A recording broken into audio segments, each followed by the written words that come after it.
Students, कल हम लोग फ्लूइड प्रेशर का जो पहला वाला पार्ट था वो कंप्लीट किए थे और आज हम लोग फ्लूइड प्रेशर का जो सेकंड वाला पार्ट है यानी कि factors affecting the fluid pressure ये हम लोग करने वाले हैं।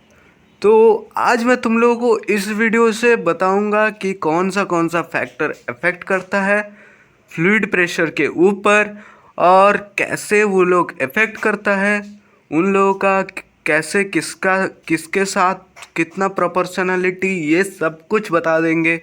साथ ही साथ liquid six it's own level, वो एक अलग टॉपिक होता है, उसे भी मैंने समझाऊंगा।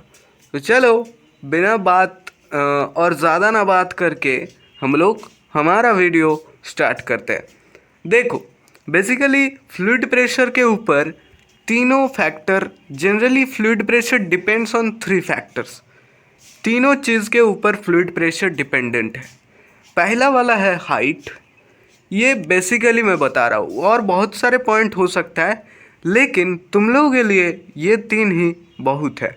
ठीक है, तुम लोगों के अभी अपने 9th स्टैंडर्ड के लिए ये 3 फैक्टर्स बहुत इम्पॉर्टेंट है और वही मैं तुम लोगों को अच्छा से समझाऊंगा।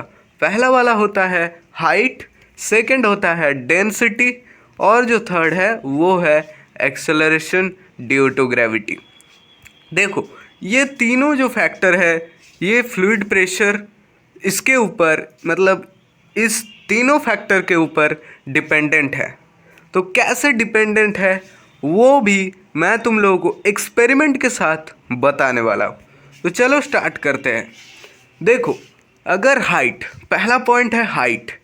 If height is larger than the liquid pressure is smaller, but if height is smaller the liquid pressure is larger. यानी कि जब हाइट ज़्यादा होगा तब लिक्विड प्रेशर कम हो जाएगा और जब हाइट कम होगा तब लिक्विड प्रेशर ज़्यादा हो जाएगा। इस हिसाब से तुम एक चीज़ तो कंक्लूड कर सकते हो, वो ये है कि liquid pressure is inversely proportional to height of the liquid, उससे इन्वर्सली प्रोपोर्शनल, क्योंकि ये ज़्यादा होगा, हाइट अगर ज़्यादा होगा तो प्रेशर कम हो जाएगा और अगर हाइट कम होगा तो प्रेशर ज़्यादा हो जाएगा। इस हिसाब से तुम बोल सकते हो कि height is inversely proportional to the liquid pressure. और अब तुम्हें मैं एक्सपेरिमेंट के साथ बता देता हूँ क्यों ऐसा होता है। अगर तुमने कभी भी कोई कंटेनर में पानी रखोगे और साथ ही साथ उनमें 2 छेद करोगे, एक बहुत नीचे की तरफ यानी कि जिसका हाइट कम है, मतलब थोड़ा सा नीचे की तरफ, और एक छेद करोगे वो थोड़ा सा ऊपर में करोगे।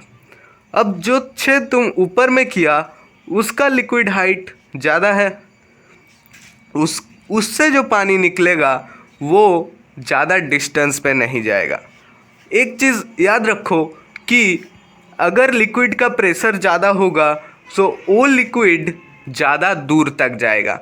और यहाँ पे जो लो हाइट पे तुम जो छेद किए हो देख पाओगे कि उससे जो लिक्विड बाहर आएगा वो बहुत तेज़ी से आएगा एंड वो बहुत दूर भी जाएगा। इस एक्सपेरिमेंट को तुम लोग घर पे कर सकते हो, बहुत ही इंटरेस्टिंग। तुम चाहो तो कंटेनर, मतलब बीकर नहीं ले पाओगे तब पर भी चलेगा, एक बॉटल ले लोगे तब पर भी चलेगा। ठीक है, सो इस हिसाब से हम लोग बोल सकते हैं कि हाइट जिसका ज़्यादा होगा उसमें लिक्विड प्रेशर कम होगा और हाइट जिसका कम होगा उसमें लिक्विड प्रेशर ज़्यादा होगा। अब सेकंड पॉइंट है डेंसिटी, बहुत ही इंटरेस्टिंग है।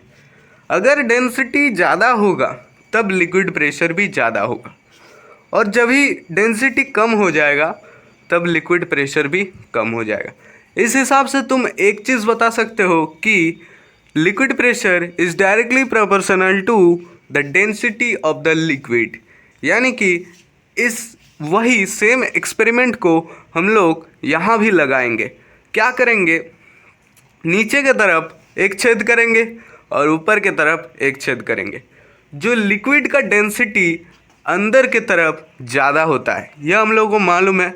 ऊपर के तरफ डेंसिटी कम होता है और नीचे के तरफ डेंसिटी ज़्यादा होता है।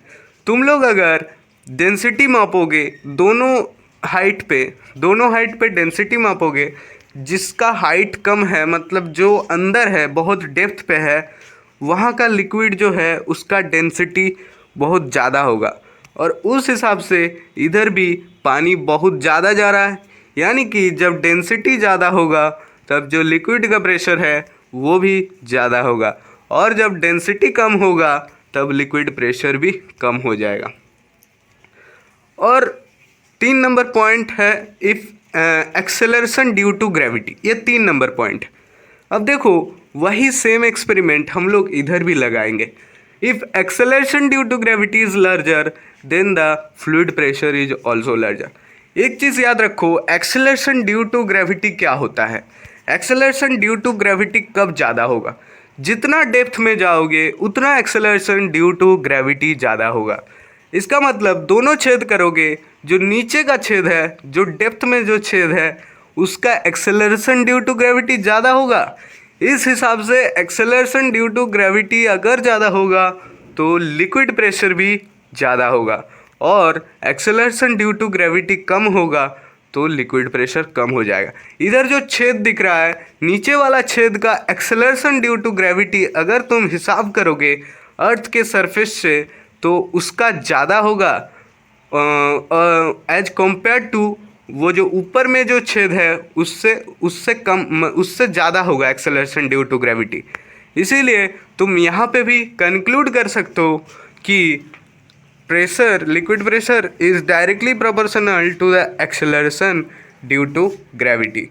देखो पहला है इन्वर्सली प्रोपोर्शनल, हाइट अगर ज़्यादा होगा तो लिक्विड प्रेशर कम हो जाएगा और जो डेंसिटी वाला है वो डायरेक्टली प्रोपोर्शनल और एक्सेलरेशन ड्यू टू ग्रेविटी वो भी डायरेक्टली प्रोपोर्शनल।